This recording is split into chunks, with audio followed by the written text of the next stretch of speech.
આપણે બધાએ આપણા સમયની પસંદગી કરેક્ટલી કરવાની છે. સમય એટલું જ કરે છે, તમને ચોઈસ આપે છે. ડાબે કે જમણે કઈ તરફ જવું છે એટલી ચોઈસ તમને સમય આપે છે. અને તમે જે કરો એના પરિણામ એની સાથે જ જોડાયેલા છે.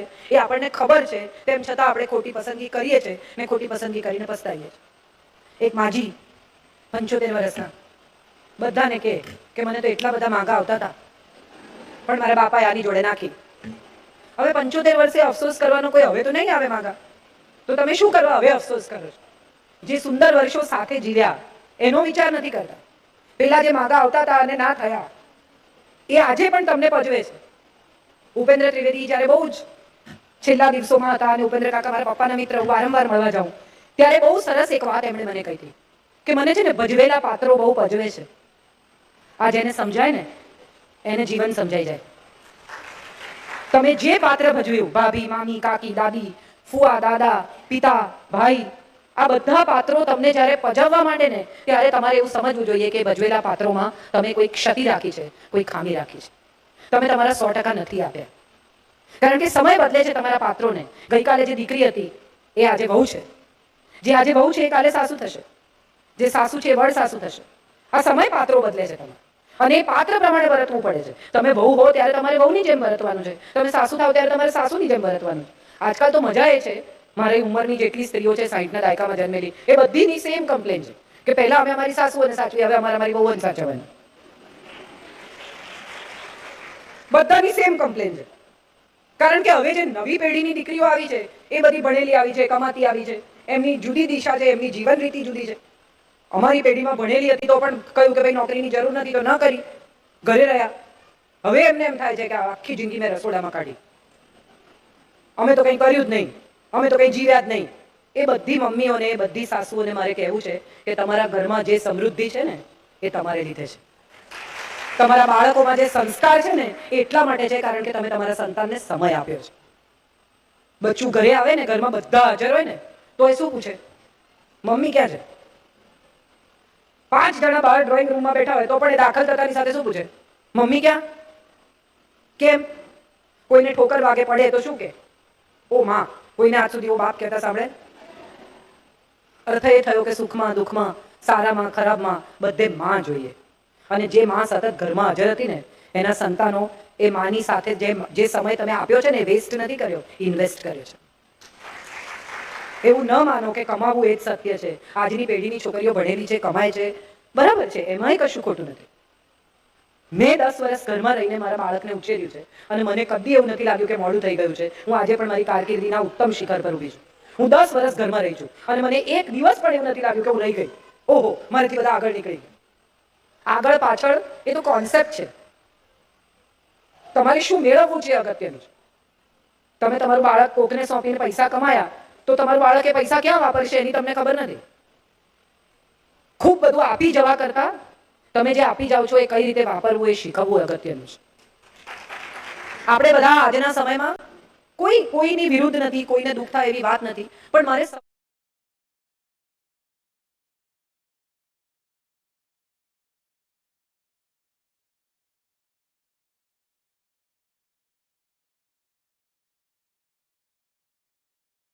માતા પિતાનો સેટ એક જ છે. એટલે તમારી ઓથોરિટી, તમારી વચ્ચેનું એક બેસિક અંતર અને એને થોડો તમારો ભય લાગે એ સંબંધ બહુ જરૂરી છે. ઘણી બધી મમ્મીઓને હું એવી જોઉં છું કે હવે મોડર્ન સમય સાથે બદલાઈ છે. છોકરાઓનો ફોન નહીં જોવાનો, છોકરાઓને કંઈ પૂછવાનું નહીં, એ લોકો ક્યારે આવે ક્યારે જાય, એમને પૂછીએ તો ચીડાઈ જાય. શેના ચીડાઈ જાય? તમે માં છો, તમને અધિકાર છે પૂછવાનો. અને એ વાત બહુ ઠંડકથી, શાંતિથી, નમ્રતાથી, પ્રેમથી સમજાવી દેવાની કે હું તો માં જ છું અને હું પૂછીશ જ અને તારે જવાબ આપવો જ પડશે. મારો 26 વર્ષનો દીકરો પાર્ટીમાં જાય તો એનો સાથે જે કોઈ જવાનું હોય એવી એક બીજી વ્યક્તિનો નંબર હું લઈ લઉં કે તારો ફોન ન લાગ્યો તો તું ક્યાં જવાનું છે લોકેશન મને આપીને જા. સાહેબ બેઠા છે, એમને ખબર છે કે આજના સમયમાં આ કેટલું જરૂરી છે. મા બાપ જાણતા નથી કે બાળક ક્યાં છે. 14, 15, 16, 17 વર્ષનું બાળક અને એના સમયમાં, બદલાતા સમયમાં એના પર જે પિયર પ્રેશર આવે છે સિગરેટ પીવા માટે, બીજી બાબતો માટે, શરાબ માટે, બધા એના મિત્રો એને કે કરે છોકરી છે સિગરેટ નથી પીતો, અને તમારું બાળક કોઈ કારણ વગર સમયના પ્રેશરમાં આવે. એવા સમયે જો તમે એની સાથે ઉભા હો ને તમે એને એમ કહો કે ના બેટા એવું કંઈ જરૂરી નથી. આ ફિયર ઓફ મિસિંગ આઉટ, અત્યારે ફોમો, લાઇક્સ ઓછા થાય તો લોકો આપઘાત કરે છે. તમે જે શહેરોમાં રહો છો ત્યાં હજી આ બધું નથી પહોંચ્યું, તમે બહુ નસીબદાર છો. પણ તમે મુંબઈમાં, દિલ્હીમાં, બીજા શહેરોમાં છોકરાઓને જુઓ તો તમને સમજાય, લાઇક્સ ઓછી થઈ જાય ખાલી ઇન્સ્ટાગ્રામ પર, એમાં આપઘાત કરે. 5 બહેનપણીઓ હોય અને 4 પાર્ટી કરી લીધી અને 5મીને ન બોલાવી તો એને ડિપ્રેશન આવી જાય. આ કયો સમય છે? આપણે ક્યાં પહોંચી ગયા છીએ? આપણે કયા યુગમાંથી આવ્યા છીએ? આપણે કોણ છીએ? સલમાન કેમ નથી પરણતો એ અગત્યનું નથી, એના કરતા એ યાદ કરો કે એક એવો માણસ જેણે કાશ્મીરના મોરચા ઉપર એકલા હાથે શૈતાન સિંઘે આપણી આખી ફોજને બચાવી. પણ એ વિશે કોઈ જાણતું પણ નથી ને કોઈને વિશે વાત કરવામાં રસ નથી. પરમવીર ચક્રની કથાઓ, કેવા કેવા લોકો, કેવા અદ્ભુત માણસો, કેવી ફોજ, પોલીસ કેટલું કામ કરે છે, એ વિશે આપણા બાળકને આપણે કદી કહેતા નથી. એક પણ તહેવાર એ લોકો ઘેર નથી ઉજવતા. Let us teach our children to respect the uniform. We don't. યુનિફોર્મને આદર આપતા શીખવશો તો આવનારા સમયમાં એ આ દેશને આદર આપી શકશે. આપણે નથી કરતા. સલમાન પરણતો કેમ નથી? હવે કેટરીના પરણી તો વિકી કૌશલ જોડે લગ્ન ટકશે કે નહીં? અને ઐશ્વર્યાના છૂટાછેડા થવાના છે કે નહીં? આમાં આપણું આખું જીવન છે. મેં કેટલી બધી વાર કહ્યું છું. આજે ફરી એક કથા કહું કે હું ક્યાંકથી ટ્રાવેલ કરીને પાછી આવતી હતી, મારી પાછળ બધી બહેનો જમતી હતી. એમાં એક બહેને બીજા બહેનને કહ્યું કે તમે જોયા રેખાજીને 60 વર્ષે ડાન્સ કેવો કર્યો એણે? એટલે બીજા બહેને કહ્યું એમને કે પણ બચ્ચન સાહેબ તો ના આયા ને. એટલે ત્રીજા બહેને કહ્યું કે તો એ લોકોને વાત થઈ જ ગઈ હોય. એટલે એક બહેન કે હજી ચાલે છે? એટલે પેલા બેન જેમણે આ વાત શરૂ કરેલી એમણે કીધું હાસ તો. એટલે તમને કેટલી ખબર? તમારી બાજુમાં રહે રેખા, એટલે આવીને તમને કહી જાય કે મારે શું ચાલે છે. તમારી દીકરી કેટલા વાગે આવે છે એની તમને ખબર નથી, પણ કોકના જીવનમાં શું ચાલે છે તમારે જાણવું છે. આજનો સમય છે. મને એવું લાગે છે કે મોડર્ન હોવાનો સૌથી મોટો અર્થ એ છે કે તમે વિચારોથી મોડર્ન થાઓ, રૂઢિઓમાંથી બહાર નીકળો અને પરંપરાઓ તરફ પાછા વળો. આ દેશની અદ્ભુત પરંપરા છે. આજે જે ટ્યુબ ટોપ પહેરે છે ને એવી કંચુકી આજથી 5000 વર્ષ પહેલા આપણા દેશમાં સ્ત્રીઓ પહેરતી. સ્ટ્રેપ વગરના જે ટ્યુબ ટોપ પહેરે છે એ કંચુકી 5000 વર્ષ પહેલા સ્ત્રીઓ પહેરતી. પુષ્પક વિમાનનો ઉલ્લેખ છે, એનો અર્થ એમ કે કંઈ તો ઉડતું હશે ને. કુંતી દેવોનું આહ્વાન કરે છે અને સંતાન મેળવે છે, એનો અર્થ એમ કે આપણા દેશમાં આઈવીએફ પણ હતું અને ડોનર પણ હતા. આ વિજ્ઞાન હતું આપણા દેશનું. અને સમય બદલવા નીકળેલા લોકો કદી કશું બદલી શકતા નથી. એનો સૌથી મોટો દાખલો ભાસ્કર છે, ગણિતજ્ઞ ભાસ્કર. એની દીકરી લીલાવતી. એમણે કુંડળી કાઢી અને દીકરીને વૈધવ્ય યોગ એટલે નક્કી કર્યું કે એવા અદ્ભુત મુહૂર્તમાં લગ્ન કરું કે જેમાં શિવ પાર્વતીના લગ્ન થાય. કોઈ દિવસ એનું લગ્ન તૂટે જ નહીં એવું મુહૂર્ત કાઢ્યું એમણે. અને નહીને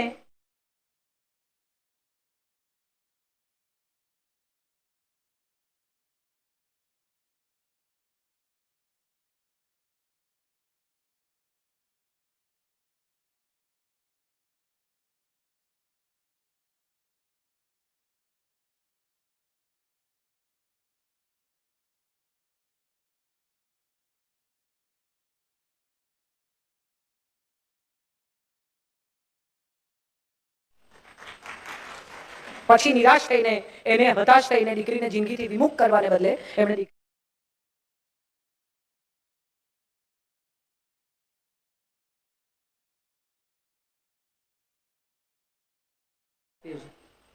નહીં તો 9 સુધીના જ આંકડા હતા.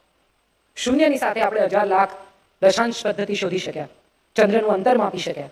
આ કશી આપણને આ પરંપરાઓ વિશે કોઈ પડી નથી અને આપણે એમ માનીએ છીએ કે પશ્ચિમમાંથી આપણે ત્યાં આ સ્ત્રી સ્વાતંત્ર્યનો પવન ફૂંકાયો.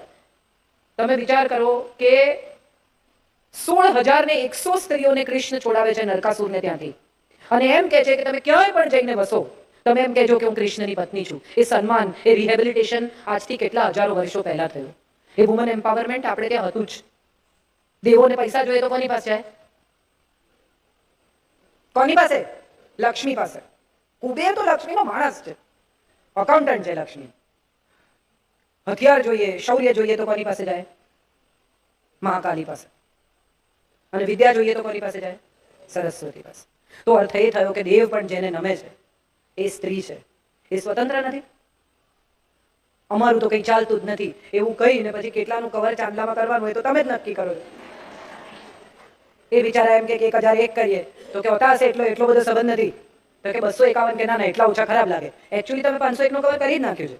એમને ત્યાં લઈ આવવાના છે ખાલી. મજા એ છે. ઘરમાં પૈસા લઈને આવે તો કોને આપે? કોને આપે? હવે નહીં બોલે. હું કઈ દર વખતે તમારો પક્ષ નહીં લઉં. તમારી પાસે પૈસા કબાટમાં મૂકવા આપે બરાબર? ચાવી ક્યારે? તમારી પાસે. અને એમાંથી 5 મૂકવા આપ્યા અને 2 માગે તો કેમ? એના પૈસા એ માગે અને તોય કેમ? અને કે અમારું તો કંઈ ચાલતું જ નથી. મજા એ છે કે સ્ત્રી સ્વાતંત્ર્ય આ દેશમાં સદીઓથી હતું. યત્ર નાર્યસ્તુ પૂજ્યંતે રમંતે તત્ર દેવતા, એવું આપણા દેશે કહ્યું છે. આપણા દેશે કહ્યું કે શયનેષુ રંભા ભોજ્યેષુ માતા કાર્યેષુ મંત્રી. આપણા દેશે કહ્યું. આપણને એમ છે કે પશ્ચિમથી બધું આવ્યું. આ પેન્ટ પહેરવાથી મોડર્ન નથી થવાતું. કઈકઈની જેમ પતિના રથમાંથી ખીલો નીકળી જાય ને તો આંગળી નાખવાની પણ હિંમત હોવી જોઈએ. ખાલી મોડર્ન થવાથી મોડર્ન નથી થવાતું. એ શૌર્ય, એ હિંમત. ઝાંસીની રાણી લક્ષ્મીબાઈ પોતાના બાળકને પાછળ બેસાડી